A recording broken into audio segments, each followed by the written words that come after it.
Assalamualaikum warahmatullahi wabarakatuh. Yang terhormat Dewan Juri, Panitia Penyelenggara, serta tim pemerintah, dan hadirin yang berbahagia. Perkenalkan, saya Fiskan Adi Santromulya sebagai pembicara pertama dari tim oposisi. Di sini saya dan tim saya menyatakan ketidaksetujuan akan adanya mosi sistem ekonomi syariah sebagai solusi untuk meningkatkan kesejahteraan masyarakat di masa pandemi. Hal ini saya dasarkan atas beberapa alasan-alasan yang saya peroleh melalui studi kasus dan juga beberapa alasan dari orang-orang dan juga berita yang dapat dipercaya. Alasan pertama ialah ketidakefektifan dari sistem ekonomi syariah apabila dilakukan pada masa pandemi. Karena sistem ekonomi syariah merupakan sistem ekonomi yang belum cukup dikenal oleh masyarakat, sehingga apabila sistem ekonomi syariah akan dilakukan pada masa pandemi, membutuhkan waktu untuk edukasi kepada masyarakat. Waktu yang digunakan untuk mengedukasi masyarakat pun tidak hanya sebentar, namun waktu yang cukup panjang dibutuhkan untuk mengedukasi masyarakat agar masyarakat terbiasa dan bisa mengetahui dan bisa melaksanakan akan adanya sistem ekonomi syariah. Yang kedua ialah tenaga. Tenaga yang kita gunakan untuk mengedukasi masyarakat akan terbuang dengan percuma. Hal ini saya katakan demikian karena dengan tenaga yang kita gunakan untuk mengedukasi masyarakat, alangkah lebih baiknya jika kita menggunakan untuk mengembangkan dan juga melengkapi ataupun menyempurnakan sistem ekonomi konvensional yang saat ini sudah diketahui dan sudah dilakukan oleh masyarakat. Hal ini saya rasa cukup efektif di dalam meningkatkan kesejahteraan masyarakat di masa pandemi. Selain itu juga, dengan adanya keefektifan itu sendiri, kita bisa mengalokasikan beberapa kegiatan-kegiatan ekonomi syariah dengan beberapa kegiatan-kegiatan yang dapat kita implementasikan kepada sistem ekonomi secara konvensional. Sebut saja zakat, wakaf, dan sedekah. Hal itu kan berarti kita memberi. Nah, hal ini bisa kita ganti dengan cara memberikan berupa galang dana dan lain sebagainya, yang itu tidak begitu berbau Islam dan tidak perlu membutuhkan waktu lama bagi kita untuk mengedukasi kepada masyarakat tentang bagaimana zakat, bagaimana wakaf, bagaimana hibah dan lain sebagainya. Dan yang ketiga, ketidakefektifan yang ketiga ialah terkait biaya. Biaya yang digunakan untuk mengedukasi masyarakat pun tidak hanya sedikit, cukup banyak juga dana yang harus kita anggarkan untuk mengedukasi masyarakat terkait sistem ekonomi syariah yang belum dikenal oleh masyarakat. Baik itu teknologi yang akan kita gunakan untuk mengedukasi dan lain sebagainya. Alasan yang kedua ialah terkait kesadaran masyarakat. Kesadaran masyarakat untuk melakukan zakat. Mungkin dari tim pemerintah mengatakan bahwa dengan keunggulan dari sistem ekonomi syariah tanpa riba, dengan adanya zakat dan memberi kepada sesama akan membantu meningkatkan ekonomi masyarakat. Padahal hal ini sendiri cukup banyak kontradiksi di dalamnya. Dan juga dengan beberapa kegiatan yang telah dilakukan di tahun 2018 oleh Basnas, terbukti bahwa data yang tercapai untuk zakat secara nasional tidak mencapai 10% dari hal yang ditargetkan. Target yang disampaikan oleh Basnas sebesar 252 triliun, sedangkan yang tercapai oleh masyarakat dan juga tercatat di Basnas hanya sebesar 8,1 triliun. Hal ini saya kutip berdasarkan berita yang saya peroleh melalui laman resmi dari website Kementerian Keuangan Negara Republik Indonesia pada artikel yang ditulis oleh Bapak Muhammad Azwar sebagai staf pelaksana dan pengendalian keuangan Republik Indonesia. Dan juga dengan hal ini juga bisa menjadi tolak ukur apabila sistem ekonomi syariah akan kita lakukan pada masa sekarang. Karena pada masa sekarang saja, pada masa yang dulu saja, dengan tidak ada resesi keuangan tidak tercapai, apalagi sekarang dengan kondisi yang mengalami resesi keuangan, serta sistem likuiditas secara daring pun tidak cukup kuat pada sistem ekonomi syariah yang itu merupakan saran untuk dilakukan pada masa pandemi. Dan alasan yang terakhir ialah negara kita bukan merupakan negara Islam. Negara kita merupakan negara yang berbentuk Bhinneka Tunggal Ika. Sehingga apabila sistem ekonomi syariah akan dilakukan pada negara kita, otomatis akan mengundang akan adanya kontroversi yang ada. Kontroversi sendiri terjadi pada umat Islam dan juga masyarakat-masyarakat lain yang ada di dalamnya. Sekian, terima kasih.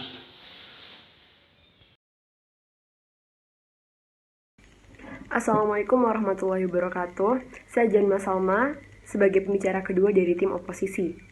Pada kesempatan hari ini, saya akan mengangkat beberapa argumen terkait ketidaksetujuan kami bahwa sistem ekonomi syariah sebagai solusi untuk meningkatkan kesejahteraan masyarakat di masa pandemi.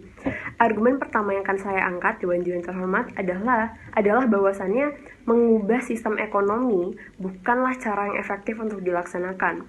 Yang pertama, mengubah sistem ekonomi ataupun mengubah sistem di sektor-sektor lain itu diikuti dengan tanggung jawab dan juga kewajiban bagi pemerintah karena untuk sektor ekonomi itu dilakukan secara global di Indonesia, sehingga harus dilakukan secara merata tentang edukasi itu sendiri.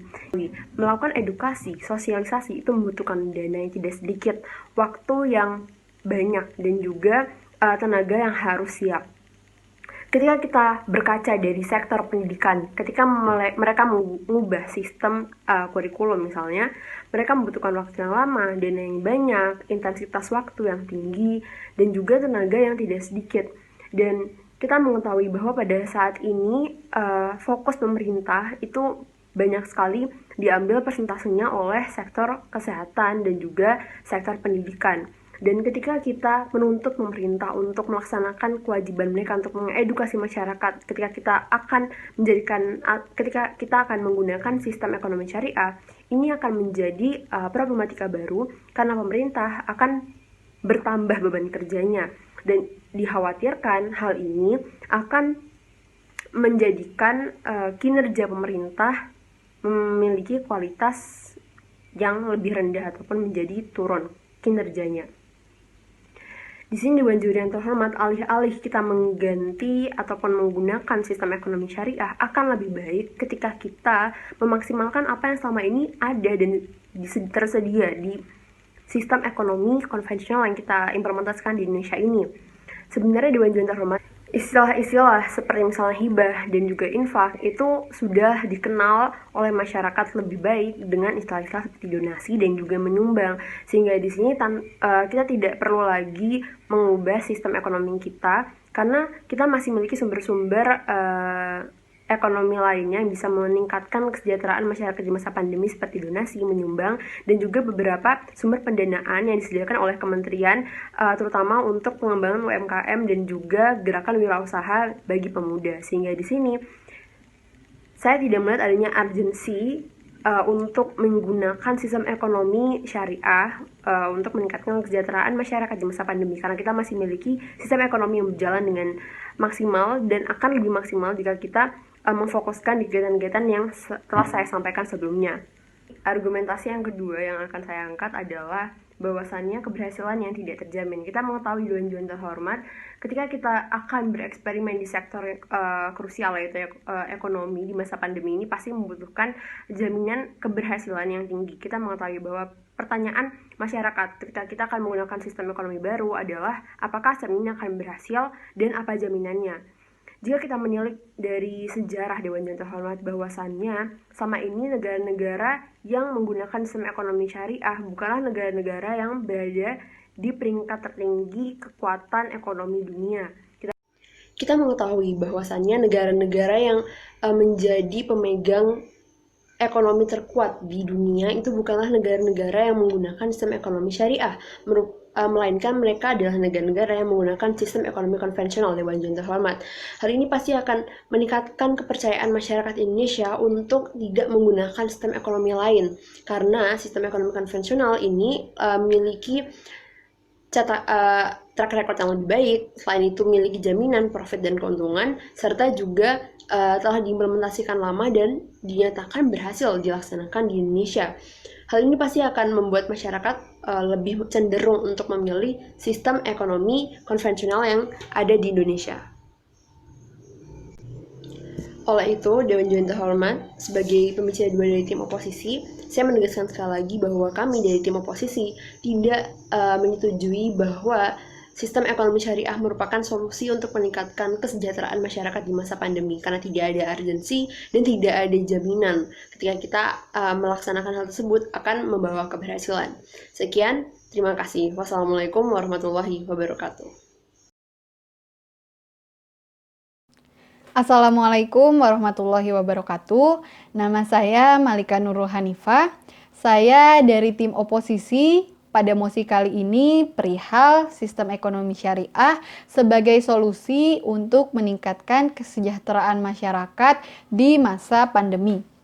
Baik, untuk pernyataan pertama saya, penggunaan sistem bank syariah yang mana masih belum banyak diketahui masyarakat ini dapat membuat beban baru pada pemerintah karena pengenalan sistem yang baru ini pasti memakan waktu yang lama dan itu juga merupakan sebuah tantangan yang harus dihadapi.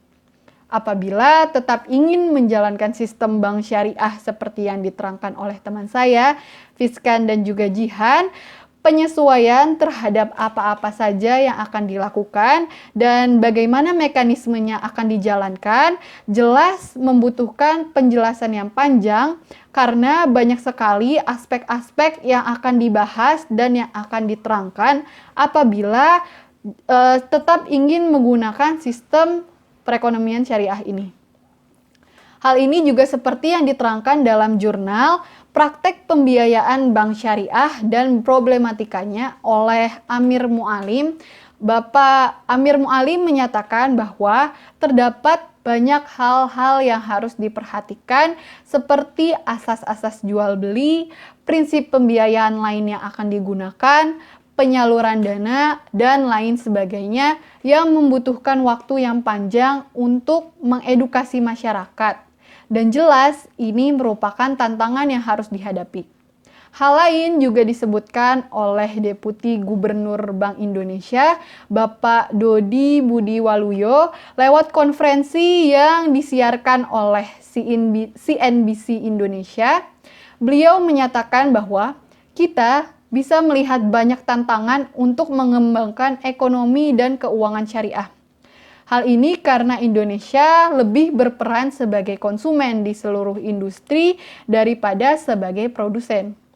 Lalu berdasarkan hasil riset OJK pada tahun 2016 menyatakan bahwa literasi indeks dan inclusion indeks bank syariah di Indonesia ini baru mencapai 8,11% dan 11,6% dibandingkan dengan Bank Nasional Indonesia lainnya yang literasi indeks dan inclusion indeksnya itu sebesar 29,66% dan 67,82%.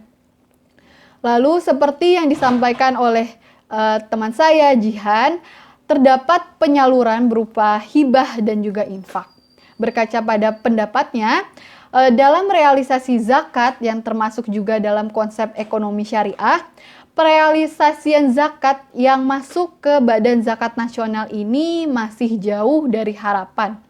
Realisasi zakat di akhir tahun 2018 ini tercatat baru mencapai 8,1 triliun rupiah, padahal potensinya bisa mencapai 252 triliun rupiah.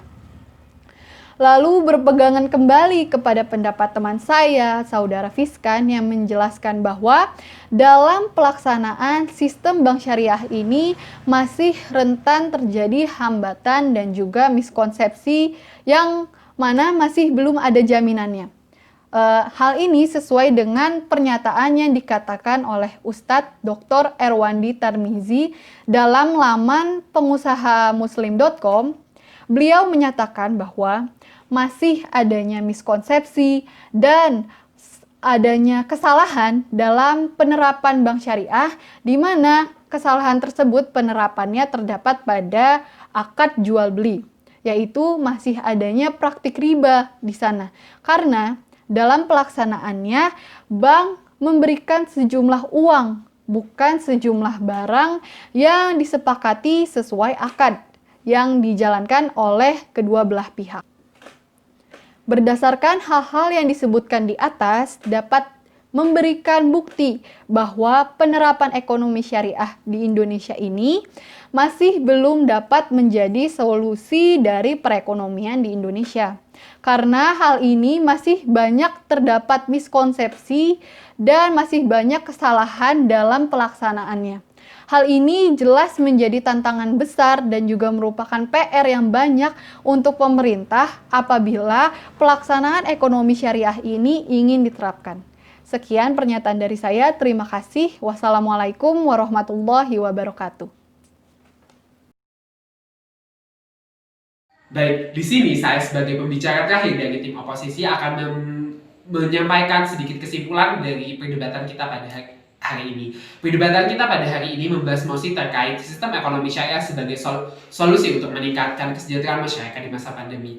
Mungkin tim pemerintah telah menjelaskan argumen-argumen mereka, namun hal ini sebagai perbandingan, saya telah merangkum beberapa kekurangan dari sistem ekonomi syariah. Kekurangan itu sendiri cukup meragukan apabila sistem ekonomi syariah dilakukan pada masa pandemi. Hal yang pertama ialah sistem ekonomi syariah yang belum dikenal oleh masyarakat sehingga membutuhkan edukasi baru kepada masyarakat tentang sistem ekonomi syariah itu sendiri. Edukasi pun cukup banyak memakan waktu, biaya, dan dana. Padahal hal-hal tersebut dapat kita manfaatkan untuk meningkatkan kesejahteraan masyarakat itu sendiri. Daripada kita mengedukasi hal baru kepada masyarakat dan juga kita bisa meningkatkan sistem ekonomi yang memang sudah ada. Dan juga sistem ekonomi syariah memiliki kekurangan-kekurangan seperti data, teknologi informasi, dan juga hal-hal lain.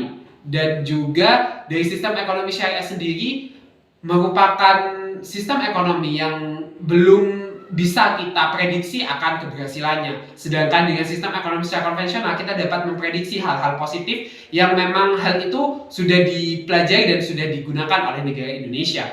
Dan juga problematika-problematika yang rentan timbul akibat pengimplementasian sistem ekonomi syariah, karena negara kita merupakan negara majemuk dengan banyak sekali pemeluk agama, bukan hanya Islam. Meskipun Islam sendiri banyak sekali perdebatan tentang sistem ekonomi syariah dan pelanggaran-pelanggaran yang ada.